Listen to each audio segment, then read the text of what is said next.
Imirwano imaze iminsi ibiri hagati y'ingabo za Repubulika ya Demokarasi ya Congo FARDC zishyigikiwe na MONUSCO ndetse n'inyeshyamba za M23 iragenda ifata intera muri groupement ya Jomba muri teritwari ya Rutsuru Kivu y'Amajyaruguru. Nyuma y'imirwano ikaze ku cyumweru itariki ya 22 Gicurasi humvikanye urusaku rw'intwaro ziremereye kandi izoroheje kuri uyu wa mbere itariki ya 23 Gicurasi ku misozi ireba Bunagana yerekeza mu gace ka Ruginga mu majyepfo y'Iburasirazuba bwa Bunagana ku mupaka uhuza Congo na Uganda, nk'uko abasivili b'Irutsuru babitangarije Radio Okapi idukesha iyi nkuru.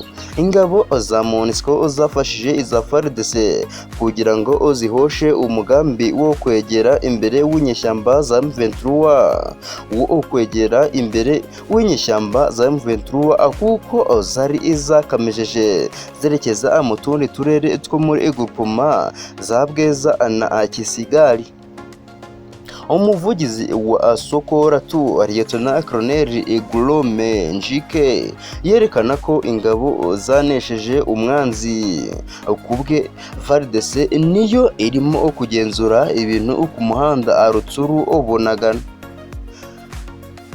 Nta bisobanuro ariko kubyerekanye n'ubusozi twa Atsanzu na Runyoni kugeza ubu twigaruriwe na M23.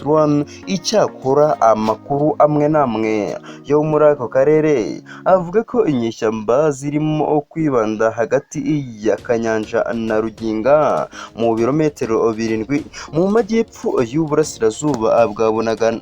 Iyi mirwano mishya yatumye abantu benshi bongera kuva mu byabo muri gupoma za Jomba na Bweza berekeza i Rutsiro na Ntamugenga, mu gihe bamwe batahukaga nk'uko raporo y'ibiro bishinzwe guhuza ibikorwa by'ubutabazi OKA byabitangaje ku wa mbere. Hagati aho amakuru aturuka mu ntara y'Amajyaruguru mu Rwanda aravuga ko hari ibisasu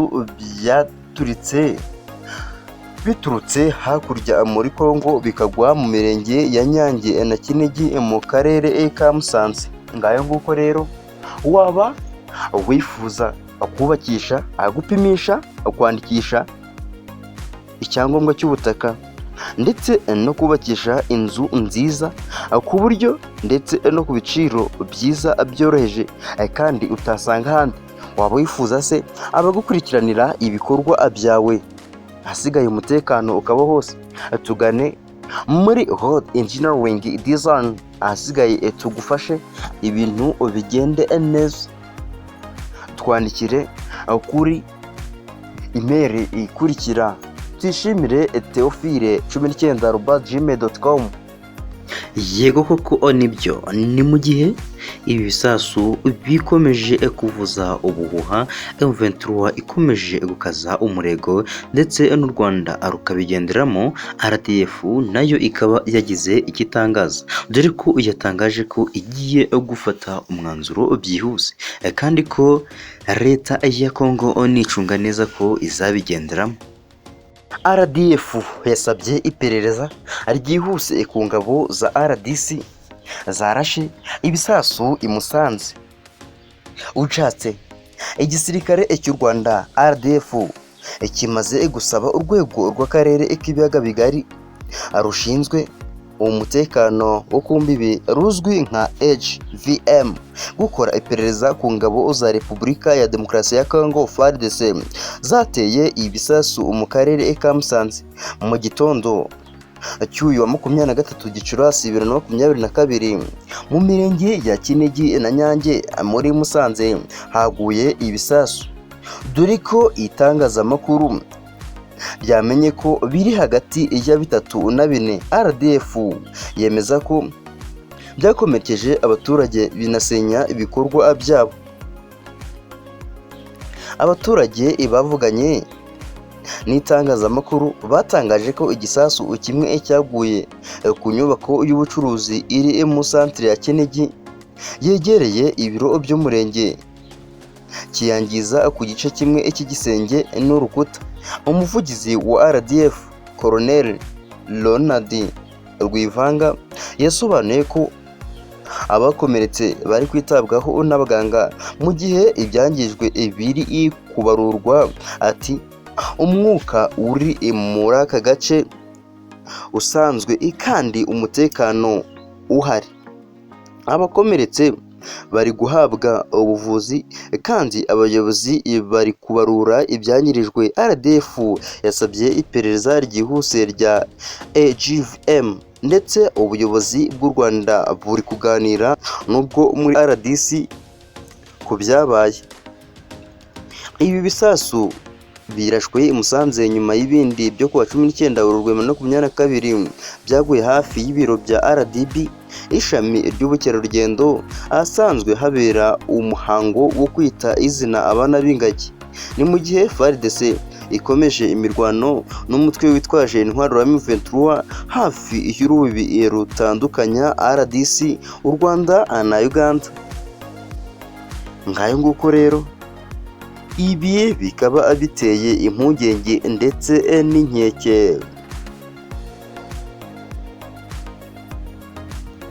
Ibi bikaba bitari ibiherutse gusa M23 ikaba yarasabwe kuba yahagarika imirwano byihuse cyangwa se ikaba yanyagwa buri kimwe, ariko nayo ikaba yarakomeje kwanga kuva akwizima. Ibi ngibi kandi ibibaye inyuma y'uko hano mu karere ka Musanze hakunze guterwa ibitero ahanini ibivugwa ko biba biturutse muri Kongo.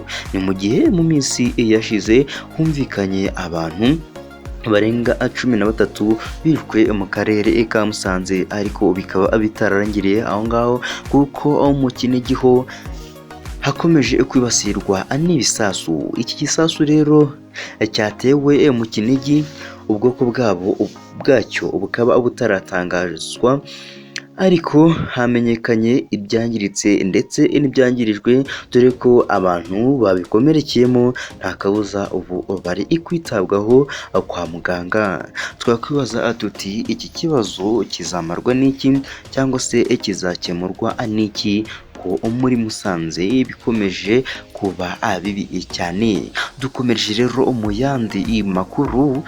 Putin nawe akaba akomeje kubidobya, dore ko nyuma yo kubona ko afite imbaraga nyinshi kandi zihambaye atagikangwa n'imbaraga za NATO, ahubwo we atangaza ko uzamwitambikira mu nzira nta kabuza azabigenderamo kandi akabiryozwa.